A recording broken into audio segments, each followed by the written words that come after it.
Hello students, आप सभी का स्वागत है साजी ट्यूशन की एक नई वीडियो में। एंड आज की इस पर्टिकुलर वीडियो में हम जो हमारा बायोलॉजी का चैप्टर 4 है रिप्रोडक्टिव हेल्थ, इसके कुछ इंपॉर्टेंट क्वेश्चंस को डिस्कस करेंगे। एंड ये क्वेश्चन 1 मार्क्स के भी हैं, 2 मार्क्स के भी हैं, ठीक है। सबसे पहले हम आते हैं अपने पहले क्वेश्चन पे बिना टाइम वेस्ट करे, जिसमें आपसे पूछा गया है name any one copper releasing IOD. आपको आईओडी का एक नाम बताना है जो कॉपर रिलीज करती है। तो इसमें COT, CU7, मल्टीलोड 375, आप कोई सा भी एक नाम लिख सकते हैं, मैंने तीनों लिख दिए हैं। नेक्स्ट हमारा क्वेश्चन आता है how copper releasing IOD help in avoiding pregnancy. जो भी हमारी कॉपर रिलीजिंग आईओडी होती हैं वो किस तरीके से हेल्प करती है प्रेगनेंसी को अवॉइड करने में। देखिए, कॉपर आयोडीज के द्वारा, यानी जो हमारे कॉपर इंट्रायूट्राइन डिवाइसेस होते हैं उनके द्वारा जो कॉपर आयन रिलीज होता है वो स्पर्म की मोटेलिटी और उसकी फर्टिलाइजिंग कैपेसिटी को सप्रेस कर देते हैं, यानी रोक देते हैं। इस तरीके से वो काम करते हैं। अब जब उनमें कोई मोटेलिटी नहीं है, उनकी कोई फर्टिलाइजिंग कैपेसिटी नहीं है, तो क्या होगा, फर्टिलाइजेशन नहीं होगा एंड प्रेगनेंसी नहीं होगी। नेक्स्ट आपसे क्वेश्चन पूछा गया है एमटीपी स्टैंड फॉर। एमटीपी का क्या मतलब होता है? एमटीपी का मतलब होता है medical termination of pregnancy. And कई बार इसका मिसयूज भी पूछ लेता है। क्या पूछ लेता है? मिसयूज। तो मिसयूज आप पढ़ लेना, एनसीईआरटी में गिवन है। एंड अगर आपको नहीं पता तो इसका मिसयूज आपको मैं बता देता हूं। इसका मिसयूज होता है फीमेल फोर्स, फीमेल फोर्टस को किल करने में, ठीक है। नेक्स्ट हमारा क्वेश्चन आता है name any 2 STD which are completely incurable. आपको 2 STD यानी सेक्सुअली ट्रांसमिटेड डिजीज के बारे में बताना है जिन्हें हम पूरी तरीके से क्योर नहीं कर सकते। तो इसमें हेपेटाइटिस बी हो गया, HIV इन्फेक्शन हो गया, ठीक है। दोनों का आप नाम लिख देंगे, सबसे इजी है एंड बहुत बार आता है ये क्वेश्चन। इसके बाद अब ये जो क्वेश्चन है यहाँ पे थोड़ा दिमाग लगाना है एंड इनके आंसर मैं नहीं बताऊंगा। आपको इनके आंसर को कमेंट बॉक्स में बताना है एंड अगर आपका आंसर ठीक होगा तो मैं आपको एक हार्ट दे के राइट लिखूंगा। एंड अगर आपका आंसर गलत हुआ तो भी मैं आपको एक हार्ट दूंगा क्योंकि आपने कोशिश करी। सबसे पहला हमारा क्वेश्चन आता है इन एन इनफर्टिलिटी केस। एक इनफर्टिलिटी का केस देखा गया जिसमें जो मेल पार्टनर है वो इंसेमिनेशन नहीं कर पा रहा। Suggest an ART। आपको कोई एक ART बतानी है जो इस कपल को हेल्प करे इनफर्टिलिटी को हटाने में एंड उनका एक बेबी हो। तो ये आपको कमेंट बॉक्स में बताना है इसका आंसर। इसी तरीके से नेक्स्ट आंसर भी आपको बताना है इस क्वेश्चन का। नेक्स्ट क्वेश्चन पे हम बढ़ते हैं जिसका आंसर आपको ही बताना है। एक इनफर्टिलिटी केस है जिसमें जो फीमेल पार्टनर है वो ओवम को प्रोड्यूस नहीं कर पा रही है, लेकिन वो सुटेबल इन्वायरमेंट प्रोवाइड कर सकती है फर्टिलाइजेशन के लिए। एंड उसके बाद जो भी इवेंट्स होते हैं जैसे इम्प्लांटेशन, पार्चुरेशन, जो भी इवेंट होते हैं उन सबको वो सही से कर सकती है, लेकिन वो सिर्फ क्या नहीं कर सकती, ओवम का प्रोडक्शन। तो आपको कोई एक ART बतानी है ताकि हम इस इनफर्टिलिटी को केस को हटा सकें एंड इन कपल को इनको एक बेबी मिल जाए। नेक्स्ट क्वेश्चन आता है knowledge of menstruation help in prevention of conception, यानी प्रेगनेंसी को अवॉइड करने में हेल्प करता है। Suggest any 2 method justifying this statement. आपको ऐसे कोई 2 कॉन्ट्रासेप्टिव मेथड बताने हैं जो इस स्टेटमेंट को जस्टिफाई करे, यानी उनसे हमें ये पता चले कि हाँ, अगर हमें मेंस्ट्रुएशन साइकिल की समझ है तो हम कंसेप्शन को अवॉइड कर सकते हैं। इसका आपको मैं एक बता देता हूँ। एक हमारा होता है लैक्टेशनल एमिनोरिया एंड सेकंड आप कमेंट करके बता दीजिए क्योंकि आपने तो एनसीईआरटी पढ़ी है अच्छे से। अब हम बढ़ते हैं नेक्स्ट क्वेश्चन पे। What is withdrawal of penis. Penis का विड्रॉल क्या है, how is it useful, and ये किस तरीके से लाभदायक है। विड्रॉल ऑफ पेनिस और coitus interrupt is a natural method to avoid pregnancy. ये एक नेचुरल मेथड है प्रेगनेंसी को अवॉइड करने का। इसमें क्या होता है, जो मेल पार्टनर होता है वो अपने पेनिस को विड्रॉ कर लेता है फीमेल के वजाइना से इजैकुलेशन से पहले, ताकि वो इंसेमिनेशन को अवॉइड कर सके। एंड अगर इंसेमिनेशन नहीं होगा तो प्रेगनेंसी नहीं होगी। प्रेगनेंसी क्यों नहीं होगी, क्योंकि इंसेमिनेशन नहीं हुआ तो फर्टिलाइजेशन नहीं होगा। नेक्स्ट हमारा क्वेश्चन आता है what is amniocentesis right it's use and misuse. Amniocentesis क्या है एंड इसका क्या यूज है एंड क्या मिस यूज है। अमीनोसेंटेसिस देखिए एक टेक्निक है जो बेस होती है क्रोमोसोमल पैटर्न पे अम्यूनिटिक फ्लूइड के, जो क्या करता है डेवलपिंग एम्ब्रियो के चारों तरफ रहता है एंड इसे हम यूज करते हैं फॉइटल के सेक्स डिटर्मिनेशन में, या फिर अगर उसमें कुछ एबनॉर्मलिटीज है तो उसे आइडेंटिफाई करने में। इसका मिसयूज भी होता है।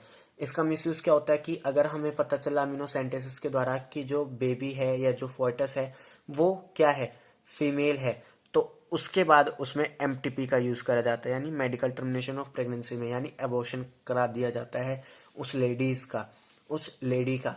तो इसीलिए जो हमारा अमीनोसेंटेसिस है और जो एमटीपी है दोनों लीगल है, यानी इलीगल है कई केसेस में, क्योंकि उन पे कई कानून बने हैं, ठीक है। और यहाँ पे कुछ क्या कहते हैं, कुछ रिस्ट्रिक्शन दी गई है इन दोनों टेक्निक को यूज करने के लिए। नेक्स्ट हमारा क्वेश्चन आता है right the characteristic of ideal contraceptive. एक आइडियल कॉन्ट्रासेप्टिव की क्या करेक्टरिस्टिक होती हैं आपको बताना है। पहली करेक्टरिस्टिक यूजर फ्रेंडली होनी चाहिए, यानी यूज करने में इजी होनी चाहिए, इजीली अवेलेबल होनी चाहिए मार्केट में। ये सेकंड हमारी क्या होगी, करेक्टरिस्टिक होगी। तीसरा क्या होना चाहिए, इफेक्टिव होना चाहिए, यानी उसका सक्सेस रेट अच्छा होना चाहिए। रिवर्सिबल होनी चाहिए, यानी अगर हम जैसे हमने यूज करा ताकि हम प्रेगनेंसी को अवॉइड कर सके, लेकिन अब हमें प्रेगनेंसी चाहिए तो वो रिवर्स हो सके। फोर्थ आता है नो और लीस्ट साइड इफेक्ट, उसका कोई भी साइड इफेक्ट ना हो या फिर बहुत कम साइड इफेक्ट हो। तो ये चार करेक्टरिस्टिक होनी चाहिए एक आइडियल कॉन्ट्रासेप्टिव की। नेक्स्ट हमारा क्वेश्चन आता है व्हाट इज वेस्कोटॉमी। वेस्कोटॉमी क्या है। It is the sterilization process in male. ये स्टेरिलाइजेशन प्रोसेस होता है मेल में, जिसे हम हिंदी में नसबंदी कहते हैं। इसमें क्या होता है, वास्ट डिफरेंस के स्मॉल पार्ट को रिमूव कर दिया जाता है, कट कर दिया जाता है और उसे टाइड अप कर दिया जाता है ताकि गैमेट का ट्रांसफर ना हो। नेक्स्ट हमारा क्वेश्चन आता है हाउ एसटीडी यानी sexually transmitted disease transmitted through one affected person to normal person. STD किस तरीके से एक अफेक्टेड पर्सन से नॉर्मल पर्सन में ट्रांसफर होती है। पहला, जब हम इन्फेक्टेड निडल्स को शेयर करते हैं, यानी जिससे अफेक्टेड पर्सन को सुई लगी उसी इंजेक्शन का यूज करके आपको इंजेक्शन लगाया जाए, ठीक है, उस केस में एसटीडी ट्रांसफर हो सकता है। सेकंड, अगर ब्लड ट्रांसफ्यूजन होता है एंड मान लीजिए कोई एक पर्सन है, उसे हमने टेस्ट नहीं करा एंड उसका ब्लड ट्रांसफर कर दिया एंड वो पर्सन अफेक्टेड निकलता है एसटीडी से, तो उस केस में भी क्या होगा, एसटीडी ट्रांसफर हो जाएगा अफेक्टेड पर्सन से नॉर्मल पर्सन में। थर्ड पॉइंट आता है हमारा इन्फेक्टेड मदर से फोइटस में, क्योंकि जो डेवलपिंग फोइटस होता है उसे जो ब्लड है, जो ऑक्सीजन है, वो सब कहाँ मिलती है, मदर से ही मिलती है, तो यहाँ पे ट्रांसफर हो सकता है। या फिर अगर किसी अफेक्टेड पर्सन के साथ कोई क्वाइटस करता है यानी सेक्सुअल इंटरकोर्स करता है, तो वहाँ पे एसटीडी के ट्रांसफर होने के चांसेस रहते हैं। नेक्स्ट हमारा आता है व्हाट इज एआरटी। एआरटी क्या है, right any two ART and explain them. आपको कोई दो एआरटी के बारे में यानी असिस्टेड रिप्रोडक्टिव टेक्नोलॉजीज के बारे में बताना है और उन्हें एक्सप्लेन करना है। तो देखिए एआरटी की सबसे पहले मीनिंग क्या होती है, असिस्टेड रिप्रोडक्टिव टेक्नोलॉजीज। इनका हम यूज कहाँ पे करते हैं, इन्हें हम यूज करते हैं इनफर्टाइल कपल मीन्स जिनके कोई बेबी नहीं है, उन कपल्स पे हम इनका यूज करते हैं ताकि उनके पास एक चिल्ड्रन हो सके। इसमें बहुत सी टेक्निक आती हैं जैसे गिफ्ट, जिफ्ट एंड आपका आर्टिफिशियल इंसेमिनेशन एंड आईवीएफ। तो ये सब चीज़ें आप पढ़ लेना, मैं आपको ये दो टेक्निक बता देता हूँ। गिफ्ट का मतलब होता है गैमेट इंट्राफैल्लोपियन ट्रांसफर, जैसे हमें नाम से ही पता चल रहा है। इसमें क्या करते हैं कि जो गैमेट है उसे ट्रांसफर करते हैं फैलोपियन ट्यूब में। तो ये गैमेट होता है female gamete. Transfer of an ovum collected from donor into fallopian tube of another female who can not produce one but provide suitable environment for development. Gift का use हम तब करते हैं जब एक फीमेल जो है वो ओवम का प्रोडक्शन नहीं कर पा रही, लेकिन वो उसकी डेवलपमेंट के लिए मीन्स ओवम की डेवलपमेंट के लिए और जो जाइगोट बनेगा उसकी डेवलपमेंट के लिए सुटेबल इन्वायरमेंट प्रोवाइड कर सकती है, तब हम गिफ्ट टेक्नोलॉजी का यूज करते हैं। इसके बाद आता है जिफ्ट। जिफ्ट का मतलब होता है जाइगोट इंट्राफैलोपियन ट्रांसफर।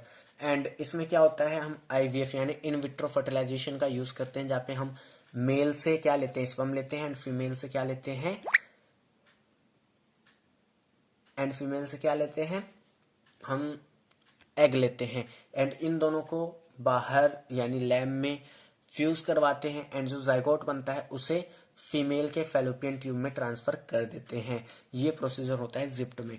जाइगोट और early embryo up to 8 blastomere transfer into fallopian tube after in vitro fertilization of male and female gamete, and इस चीज को हम क्या बोलते हैं, जिप्ट यानी जाइगोट इंट्रा फैलोपियन ट्रांसफर। अब देखिए कई बार क्या होता है कि अगर 8 ब्लास्टोमर से ज्यादा स्ट्रक्चर हमारी बन जाती है, जैसे मान लीजिए मोरूला बन गया, 16 सेल्स होती हैं जिसमें, ठीक है, तो उसमें क्या होता है, हम जाइगोट को फैलोपियन में ट्रांसफर ना करके डायरेक्ट यूट्रस में ट्रांसफर करते हैं, तो उस चीज को हम बोलते हैं जाइगोट इंट्रा यूट्राइन ट्रांसफर यानी ZIUT। तो ये चीज याद रखना। सो आज की वीडियो में इतना ही। आई होप ये वीडियो आपको अच्छी लगी होगी एंड ये क्वेश्चन आपको आते होंगे या आपको समझ में आए होंगे। सो अगर ये वीडियो अच्छी लगी है, इस वीडियो को लाइक करना, अपने दोस्तों के साथ शेयर करना, एंड नए हो इस चैनल पे तो प्लीज सब्सक्राइब करना। मिलते हैं नेक्स्ट वीडियो में, तब तक के लिए थैंक्स फॉर वॉचिंग।